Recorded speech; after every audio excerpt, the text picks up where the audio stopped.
جیسے ہی بنو امیہ کا تختہ الٹا ہے بنو عباس نے، اور یہ اجمیوں کی مدد سے الٹا ہے، ایرانیوں کی مدد سے الٹا ہے، تو اس کے بعد یہ کہ دو مملکتیں بن گئیں۔ ایک مملکت جو کہ بنو عباس کے زیر نگی رہی، بڑی مملکت، چھوٹی مملکت سے ہسپانیہ کی، وہاں بنو امیہ کا دور چلتا رہا۔ ان میں سے بھی صرف بنو امیہ کے دور حکومت کو خالص عرب غلبہ و اقتدار کا دور قرار دیا جا سکتا ہے، اس لیے کہ بنو عباس کے دور حکومت میں ابتدا ہی سے اہل عجم کو حکومت و سلطنت کے معاملات میں فیصلہ کن دخل حاصل ہو گیا تھا،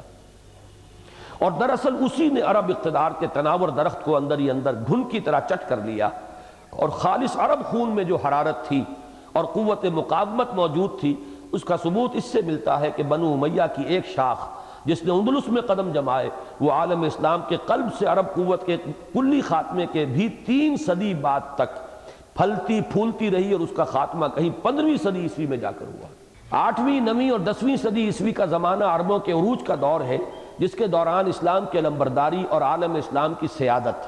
دونوں امیین کی 2 اہم شاخوں یعنی بنو امیہ اور بنو عباس کے پاس رہیں، اور روئے ارضی کے ایک بڑے حصے پر ان کے دین و مذہب، ان کے تہذیب و تمدن، ان کے علوم و فنون اور ان کی شان و شوکت کا سکہ رواں رہا۔ لیکن جیسے جیسے دنیاوی جاہ و جلال میں اضافہ ہوا،